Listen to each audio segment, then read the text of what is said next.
வணக்கம், நான் உங்கள் ஜெயா. இன்றைக்கி நம்ம இந்த வீடியோவில் மகாத்மா காந்தி எழுதின சுயசரிதையான the story of my experiments with truth, அதாவது தமிழில் சத்திய சோதனை. இதில் மொத்தம் 5 பாட்டு இருக்குது. இதில் 4வது பாட்டில் ஆஸ் ஸ்கூல் மாஸ்டர், இந்த சாப்டரோட சம்மரியை தான் இப்போ நம்ம பார்க்க போகிறோம். வாங்க. இதில் காந்தி என்ன சொல்கிறாருன்னா, கல்வின்றது எப்படி இருக்கணும்னு.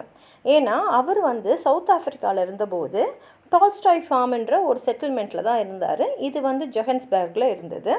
இது ஒரு கோஆப்ரேட்டிவ் காலனி மாதிரி, அதாவது எல்லா வகையான மதத்தை சேர்ந்தவங்களும் எல்லா வகையான தொழில் செய்கிறவங்களுடைய குடும்பங்கள்லாம் அங்கே இருந்தது. அங்கே அதை அவங்க அமைச்சதே ஒரு டால்ஸ்டாயோடைய ஐடியாவில் தான் அதை அமைச்சாங்க. இதில் காந்தி அங்கே இருக்கக்கூடிய எல்லாருக்குமே கல்வி அறிவை கொடுக்கணும் அப்படின்னு நினச்சாரு. இங்கே அவர் என்ன நினச்சாரோ அதுதான் அவருடைய கல்வி கொள்கையாகவும் இருந்தது. ஏன்னா இங்கே பார்த்தீங்கன்னா பல மதத்தை சேர்ந்தவங்களும் அந்த டால்ஸ்டாய் ஃபார்மில் இருந்தாங்க. எல்லாருமே பல மதங்களை சேர்ந்தவங்களாக இருந்தாலும் ஒரு குடும்பமாக இருந்தாங்க. காந்தி தான் கிட்டத்தட்ட அவங்களுடைய அப்பா ஸ்தானத்தை நிரப்பிக்கிட்டு இருந்தார். அப்பா ஸ்தானத்தில் இருந்ததுனால அவருடைய கடமையாக என்ன நினச்சாருன்னா, அங்கே இருக்கிற எல்லாருக்குமே நல்ல கல்வியை கொடுக்கணும்னு நினச்சாரு. ஆனால் அப்போ இருந்த கல்வி முறையில் அவருக்கு திருப்தி இல்லை.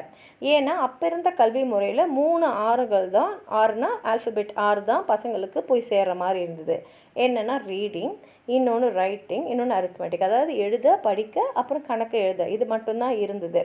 ஆனால் இது மட்டுமே அவங்களுக்கு பத்துன்றது ஒரு தோணலை. அவங்களுக்கு ஒரு முழுமையான ஒரு டெவலப்மெண்ட், ஒரு வளர்ச்சி இருக்கணும்னா அதுக்கேற்ற கல்வியை நம்ம இளமையிலே கொடுக்கணும்னு அவர் நினச்சார்.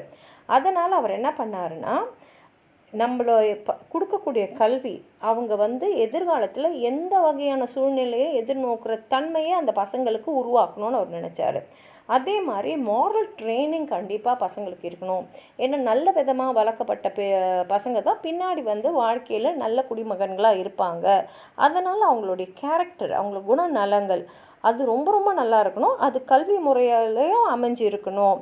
அதுதான் அவங்கள பின்னாடி நல்லாயிருக்கும். ஏன்னா நம்ம எழுத படிக்கிறது கணக்கு போடுறதுக்கெல்லாம் நல்ல குணத்தை மாத்திரம் நம்ம கொடுத்துட்டா போதும். மற்றதெல்லாம் தானாக அவங்களே தேடிப்பாங்க, அவங்களே கற்றுப்பாங்க. இல்லை அவங்களுக்கு நல்ல நண்பர்கள் அமையும் போது அந்த நண்பர்கள் கிட்டேருந்து கூட அவங்க கற்றுப்பாங்கன்றது காந்தியோட எண்ணம். இதுக்காக தான் அவர் அவர் நண்பர்களான மிஸ்டர் கலஞ்ச்பர்க் அப்புறம் பிரஜித் தேசாய், இவங்களும் காந்தியோட சவுத் ஆஃப்ரிக்காவில் இருந்தவங்க தான். அவங்களுடைய உதவியோடு இந்த லிட்ரரி ட்ரைனிங்கை அவருங்க கொடுத்தாரு. அதே சமயத்தில் உடல் நலத்துலேயும் காந்தி ரொம்ப அக்கறையாக இருக்கணுன்ற எண்ணம் கொண்டவராக இருந்தார். அதனாலே பார்த்திங்கன்னா அந்த ஃபார்மில் எல்லா வேலையும்னா என்னென்னா, சமையல் செய்கிறதுலேருந்து அவங்களுடைய கழிப்பிடத்தை சுத்தம் பண்ணுறது வரைக்கும் எல்லாருமே அங்கே தங்கினவங்க அவங்களுடைய கழிப்பறையை அவங்களே தான் சுத்தம் செஞ்சாங்க. மற்றபடி எல்லா வேலைகளுமே அவங்களே தான் செஞ்சாங்க. தோட்டக்கலையிலையும் அவங்க ஈடுபட்டாங்க. இதெல்லாம் செய்யும் போது அங்கே இருந்தவங்க எல்லாம் ரொம்ப சந்தோஷமாக எல்லா வேலையும் செஞ்சாங்க. அது மாத்திரம் இல்லாமல் அவங்க உடலுக்கு அது நல்ல ஒரு ஆரோக்கியத்தையும் கொடுத்தது. ஏன்னா அது நல்ல உடற்பயிற்சியாக அவங்களுக்கு அமைஞ்சது. இதனால் என்ன ஆயிடுச்சுன்னா, சின்ன பசங்களாக இருந்தால் கூட அவங்களோட உடல் நல்ல நிலைமையில் இருந்தது. அதனாலேயே பார்த்திங்கன்னா அந்த ஃபார்மில் இருந்தவங்க எல்லாருக்குமே உடல்நல குறைன்னு வர்றது ரொம்ப ரொம்ப அரிதாக தான் இருந்தது.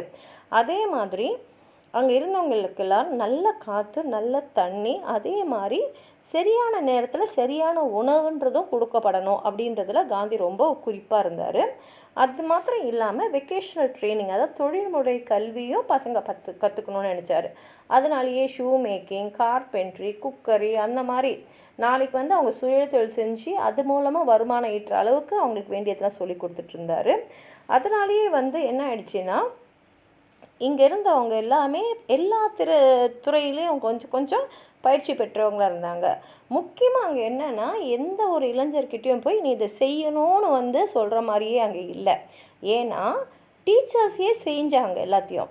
அவங்க டீச்சர் செய்கிறத பார்த்து இவங்கெல்லாம் செய்ய ஆரம்பித்தாங்க.